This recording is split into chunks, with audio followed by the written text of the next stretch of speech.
72 గంటలు నిరాహార దీక్ష చేపట్టాలని ప్రకటించినటువంటి విషయం ప్రజలందరికీ తెలిసిందే. ప్రభుత్వానికి పోలీస్ డిపార్ట్మెంట్కి కూడా మేము అపీల్ చేసి ఉన్నాము. తెలంగాణ జాగృతి చేపట్టినటువంటి అంశం ఇది తెలంగాణ జనాభాలో సగం జనాభాకు సంబంధించినటువంటి అంశం. దాదాపు 2 కోట్ల మందికి ప్రయోజనం కలిగేటటువంటి అంశం. పైగా బీసీ అంటే ఒకటే కులం కాదు, అందులో 112 పైచిలకు నోటిఫైడ్ కులాలు మన తెలంగాణ సమాజంలోనే ఉన్నాయి. మరి ప్రతిరోజు 40 మందికి మాట్లాడే అవకాశం ఇచ్చినా కూడా 3 రోజులు కనీసంగా అన్ని కమ్యూనిటీసు తమ తమ బాధలను, తమకున్నటువంటి సమస్యలను, రిజర్వేషన్ రావడం వల్ల మాకేం లాభం జరుగుతుంది అనేటటువంటి అంశాలను కూడా చెప్పేటటువంటి ఆస్కారం ఉంటుంది. కాబట్టి 72 గంటల పాటు నిరంతరాయంగా ఈ కార్యక్రమాన్ని కొనసాగించాలనేటటువంటి ఒక మహత్తరమైన సంకల్పంతో ప్రభుత్వాన్ని మేము పర్మిషన్ అడగడం జరిగింది. తెలంగాణ యునైటెడ్ పూలే ఫ్రంట్ అట్లానే తెలంగాణ జాగృతి ఇద్దరం కలిసి కూడా ఈ ప్రకటన చేసి ఉన్నాము. మరి అన్ని కుల సంఘాల మద్దతుతో చేస్తున్నటువంటి ఈ కార్యక్రమానికి ప్రభుత్వం ఇప్పటి వరకు కూడా పర్మిషన్ విషయంలో స్పష్టత ఇవ్వలేదు. పర్మిషన్ ఇవ్వకపోగా మేము కోర్టుకు వెళ్ళినాం. మరి కోర్టులో రేపు లంచ్ మోషన్లో కోర్టు అవకాశం ఇచ్చింది కాబట్టి మరి కోర్టు అన్నా కనీసం మా పక్షాన నిలబడుతుందని మేము భావిస్తూ ఉన్నాం.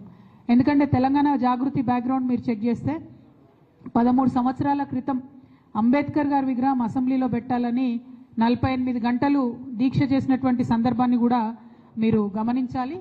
అదేవిధంగా ఎప్పుడు తెలంగాణ జాగృతి పక్షాన ఏ కార్యక్రమం చేసినా శాంతియుతంగా చేసినాం. ఎక్కడా కూడా ప్రభుత్వం కానీ కోర్టు కానీ ఇచ్చినటువంటి గైడ్ లైన్స్ని మేము వైలేషన్ లేకుండా చేయడం జరిగింది. కాబట్టి ప్రభుత్వం సానుకూల దృక్పథంతో మాకు అవకాశం ఇవ్వాలని చెప్పి మళ్ళీ ఒకసారి డిమాండ్ చేస్తూ ఉన్నాం.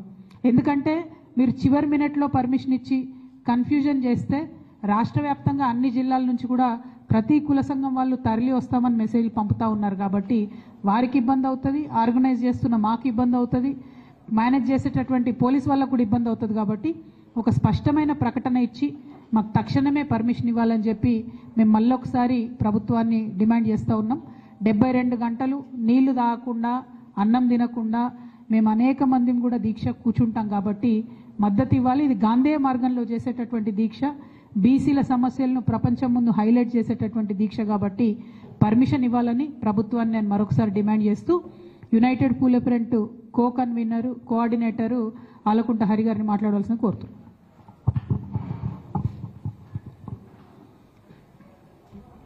పత్రికా సమావేశానికి విచ్చేసిన మీడియా మిత్రులందరికీ నమస్కారం. అదే నాకు మాట్లాడే